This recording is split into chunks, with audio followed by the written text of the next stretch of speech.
subject. This is on sexual assault of men and boys in the United States. The prevalence, the frequency, much of the terminology. One of the things we need to go over is why boys have to be afraid to come forward to the police. Now, in this article, there's a lot in there about specifically trans men or black men and the things that they mention that trans men and black men have to endure, homeless men have to endure. Oh.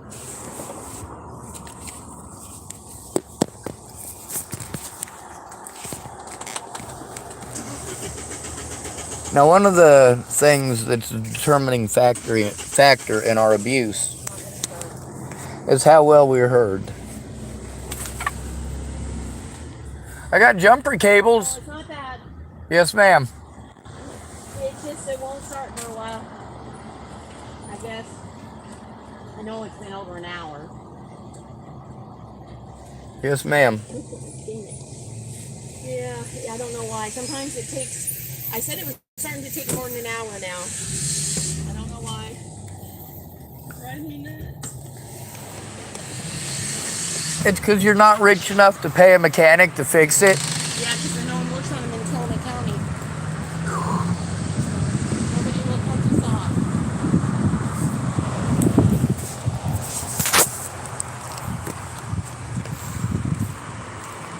stop. She's a real nice lady. She's got matching headlights to mine. I've got one of mine taped in on the right side of my vehicle, and she's got one taped in on the left side of the vehicle. Anyway, when a male is being abused and he tries to get help, he's abused for trying to get help.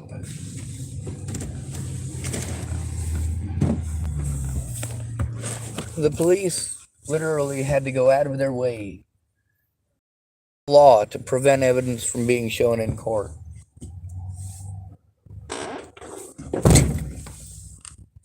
The evidence of the laws that they broke.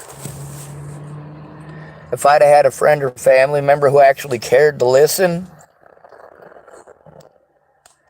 it could have been done pretty easily.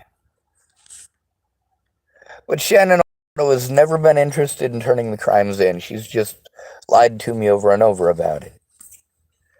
She's also been harassing me again, despite me telling her to leave me the fuck alone and stop stalking me. Stop harassing me. Let's press play on this.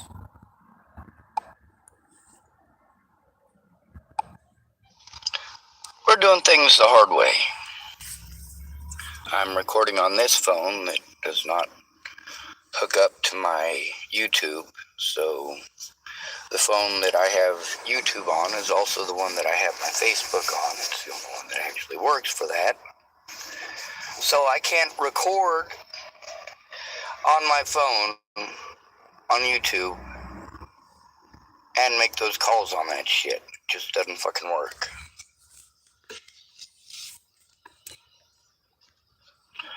So, no YouTube for right now. What I'll have to do is, however long this video is, at the end of the video, I'll have to spend at least that long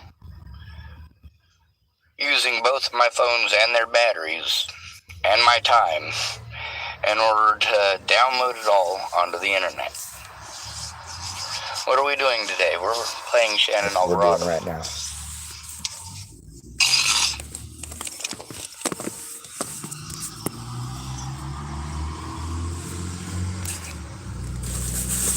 Sort of.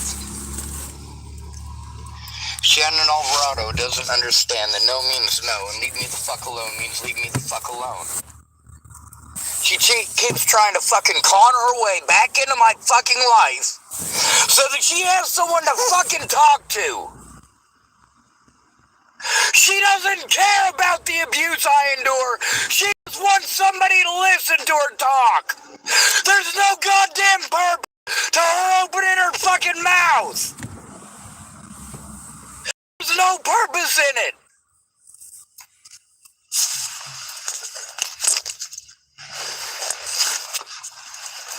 All this time, I am the only person who has ever tried to turn these crimes in. No, I don't believe a single one of these other people claimed that they tried to turn it in, because number one, they never tried to turn it in with me. Number two, they didn't record it or save any proof whatsoever of it. Number three, when the cops told a completely different story, none of these people came forward. None of them ever goddamn tried. Instead of looking at evidence, what does Shannon Alvarado want to do? Snoop and harass and fucking bully.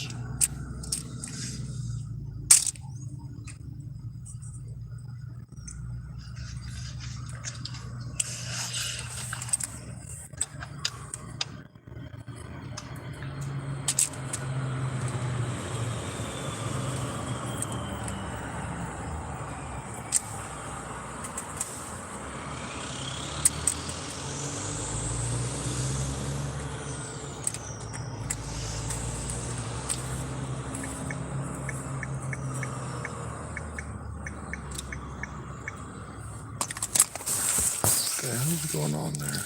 Oh, me typing.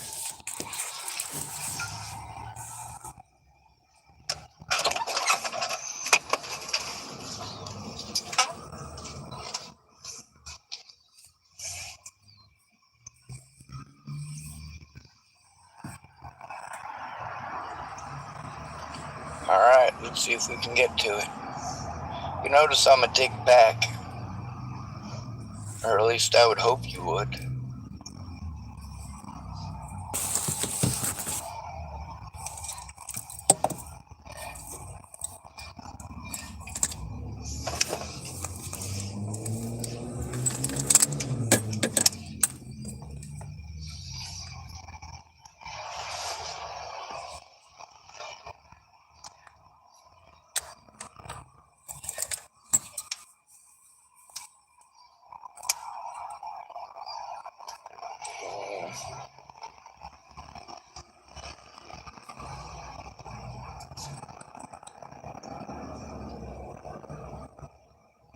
Bitching at the ACLU of Colorado on my Facebook. So let's go to Shannon Alvarado's thing here.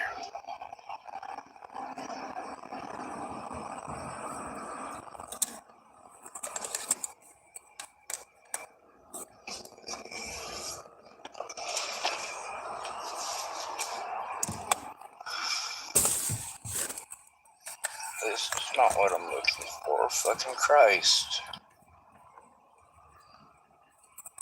Alright. So we're gonna do what Shannon Alvarado does. We're gonna type a bunch of nice stuff and then say mean stuff in little messages that we're gonna send her. Give her equal treatment.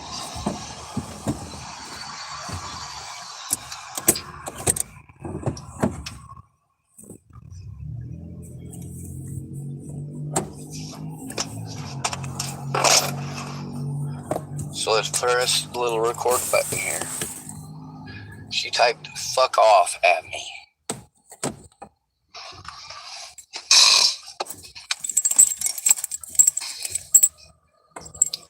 Shannon Alvarado, you promised to help me turn in the crimes against me. That's what I was at your house for. That's what I made the phone calls for. I shouldn't have had to travel all the way to California to get that help. You could have done all of that over the phone and over the internet, instead of arguing and making everything about you. Alright, there's one. The people that need to be contacted are Adult Protective Services, the Federal Bureau of Investigations, and of course, the different various law enforcement agencies where these crimes happened. because I am disabled, they're not allowed to talk over either one of us. When one of them starts to talk over me or starts selling their own narrative, I need a friend or family member to speak up, to say that's not what happened. Or to say, hey, he's telling his story, you need to listen to him. It is important.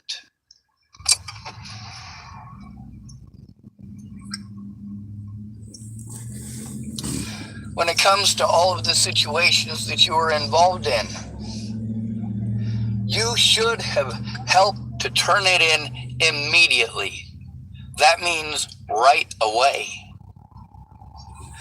That is what the instructions are for anyone who has had a crime committed against them, is to turn it in right away. But when someone is homeless and male and called mentally ill, they need a friend or family member to care, to make those calls with them.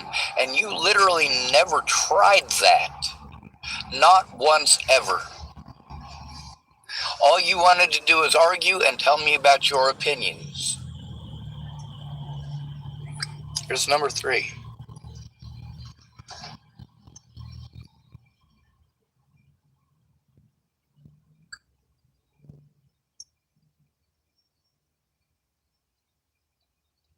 Well, looks like I don't have the option.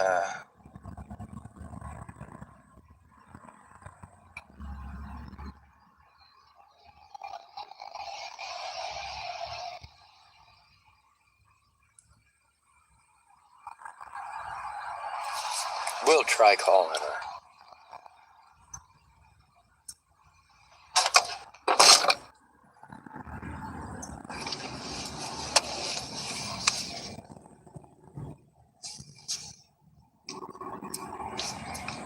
Salmon avocado.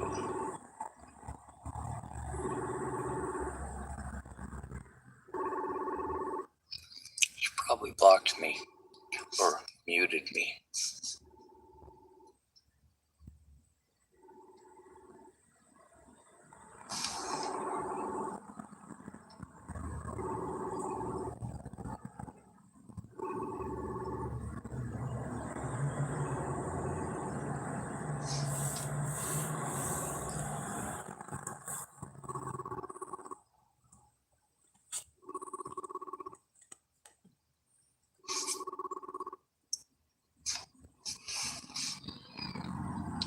And then, of course, we'll give her another voice message.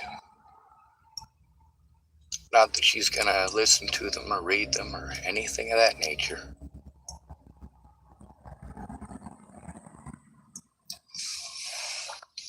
Shannon, the day that you exposed Kara Johnson Miles, a lot of crimes were committed that day. Not just by Kara Johnson Miles. You should have helped to turn it in that day. But you were busy wanting to argue and wanting to interrupt me in the middle of everything that I was saying, to grossly reinterpret every goddamn thing that I said. It's an easy thing to do when you're a fucking alcoholic.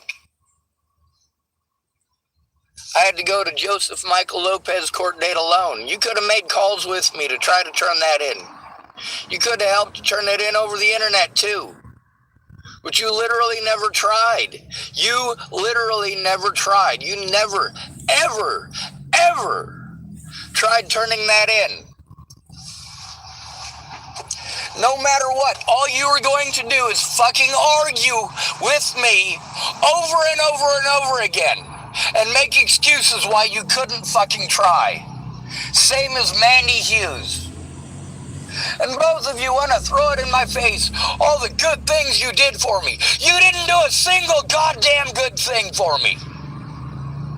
The only good thing that you could do at any point in time is help turn this shit in, you stupid cunt.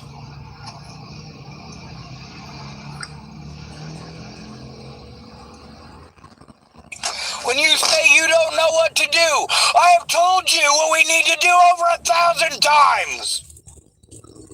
You call these places with me, not for me, not on my behalf, with me, and we record it.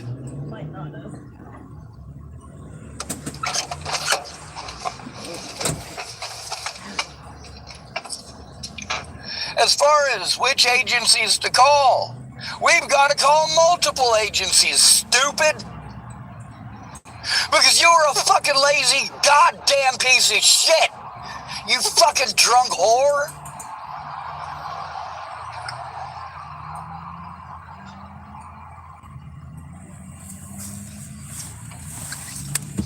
Now, when you don't get what you want right when you want it, you get nasty. You get real nasty. If anybody says anything about how you treat people when you're drunk, you get extremely nasty and real defensive too. But it's not defensive, it's offensive. It's mean-hearted all the time. No matter how much you say, I've got compassion, you're not showing compassion. You're showing selfishness.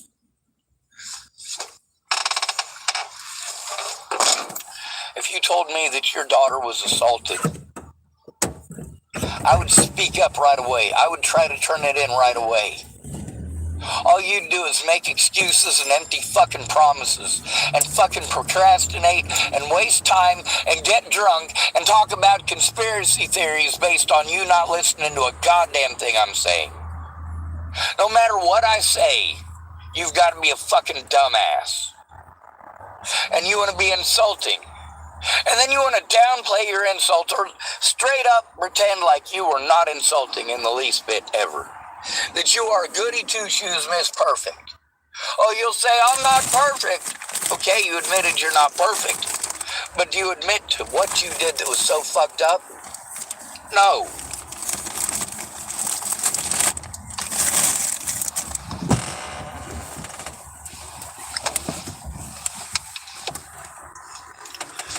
I've had literally hundreds and hundreds and hundreds of phone calls from restricted numbers in just a few hours' time, recorded on my YouTube channel on multiple occasions, while people like you who swore that they were going to help me were too busy getting fucked up on drugs or alcohol.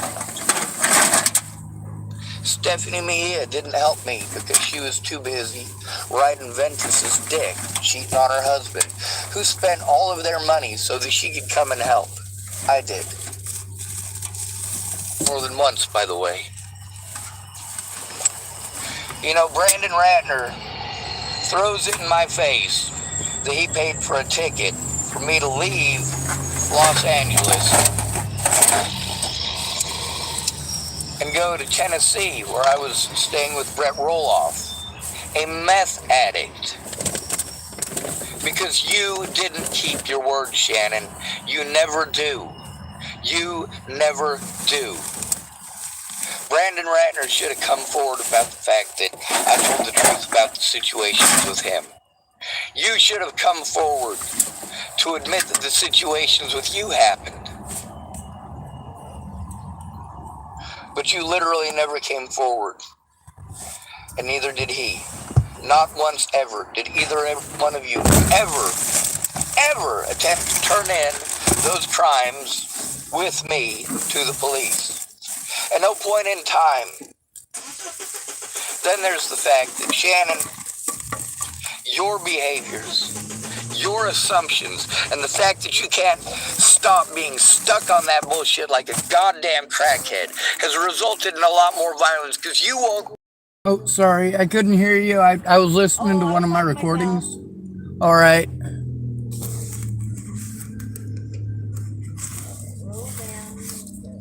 This is one of my cursing videos that I'm listening to.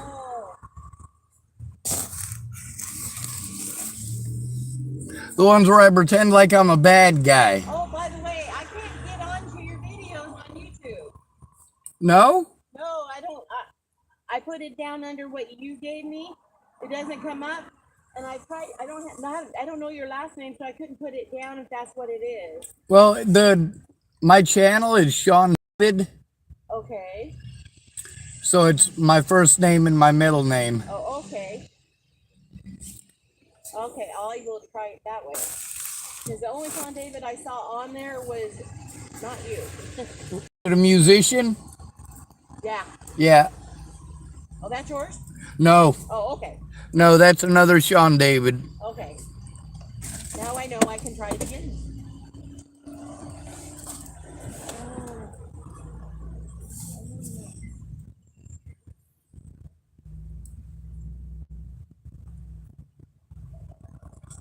Yeah, I'm not electronics either. That's one of the things that younger folks, I tell them, hey, could you teach me how to do this? And their idea of teaching me how is to tell me to do it. Yes. Like, yeah, thank you very much. Yeah. I usually get my phone out when it's somebody that's not used to phones, and I show them what I do on mine so they can do it on theirs. So maybe they'll remember. But they don't. They just bring me their phone and said, I don't want you to do it. Okay. Well, see, that's the thing. I'd rather have people show me because then I can wipe my own ass. Yes, that's exactly. But people that are 80 don't want to know. They're afraid they're going to mess their phones up. Well, I'm afraid of messing my stuff up. That's why I ask people to show me. Yeah. No, I mean, after you show up and they don't do it, then they think that they're going to mess it up, so they don't want to do it.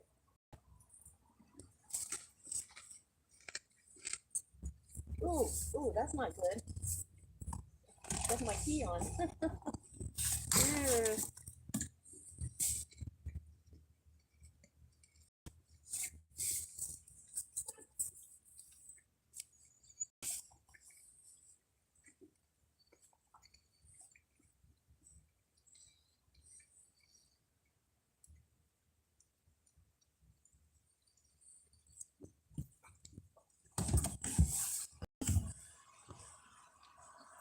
One of the things that's about being autistic is that my mannerisms are different. Yeah. And a lot of times people see that one difference, and that's enough of an excuse for them to be dicks. Yeah. And when I exhibit signs of Tourette syndrome, that's usually when I'm nervous. That's usually when I'm trying to tell something what's going on. And they just keep talking over me like nothing I'm saying matters. Then my Tourette's comes out. Then I get treated like I'm a drug addict. Oh, that's true. Yep. Because some of the mannerisms I saw from Bunny, people would assume that she was using drugs the way that they do.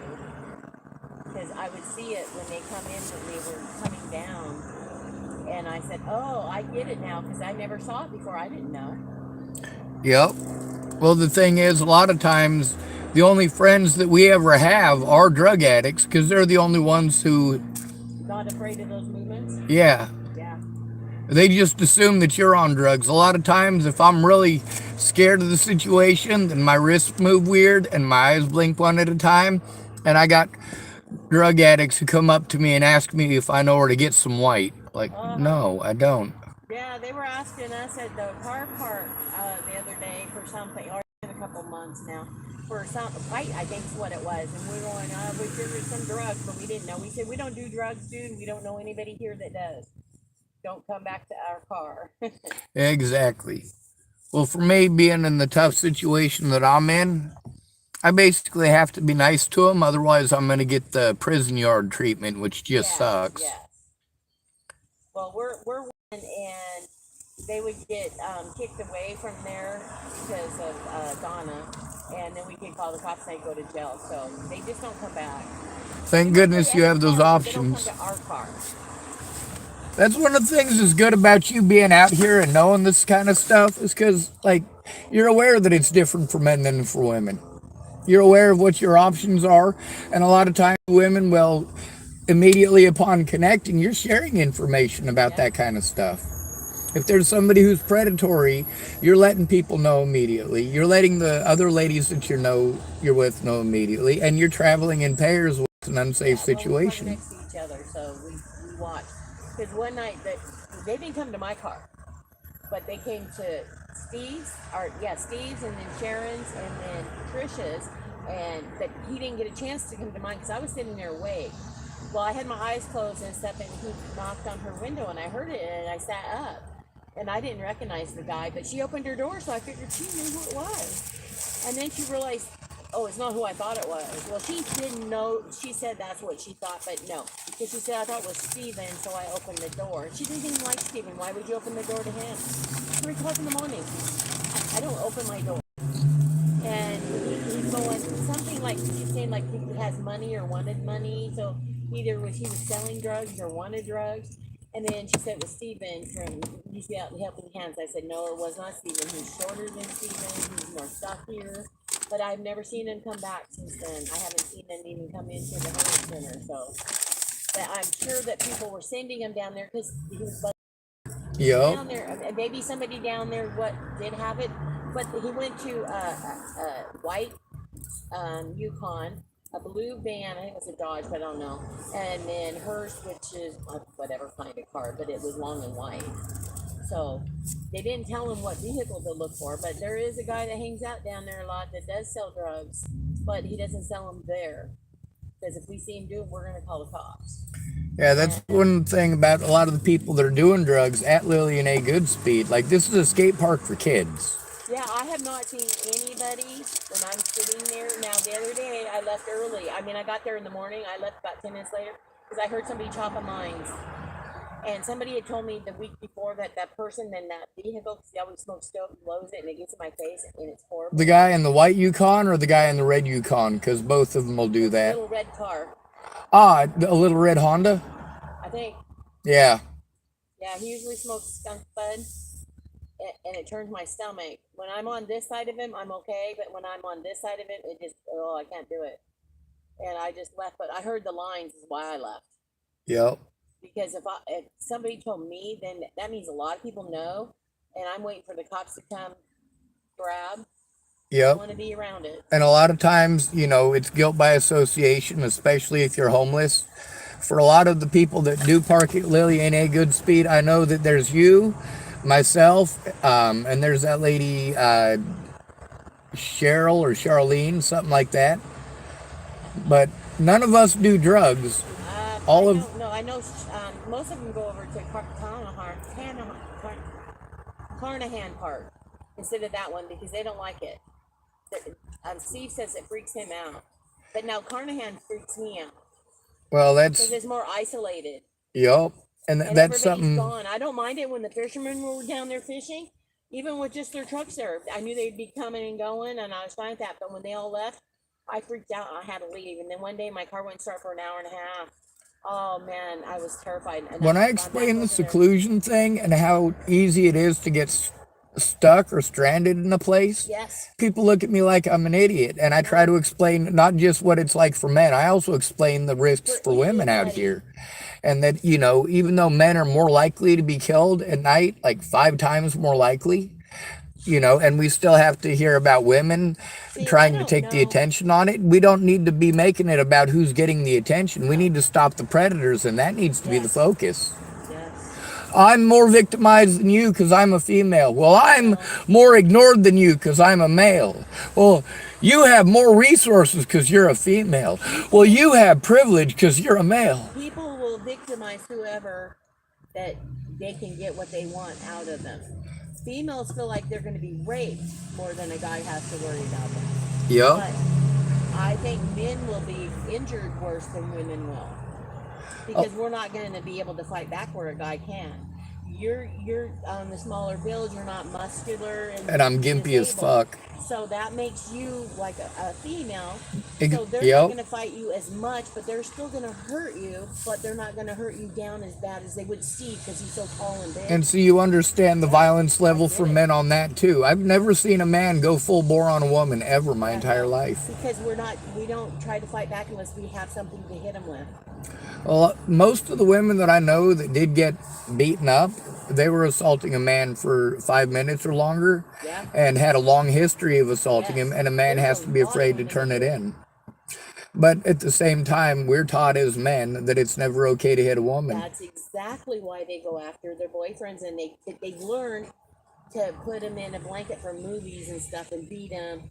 Like put your coins or oranges or frozen butter, cubes of butter in the sock and hit them with that because it won't leave bruises.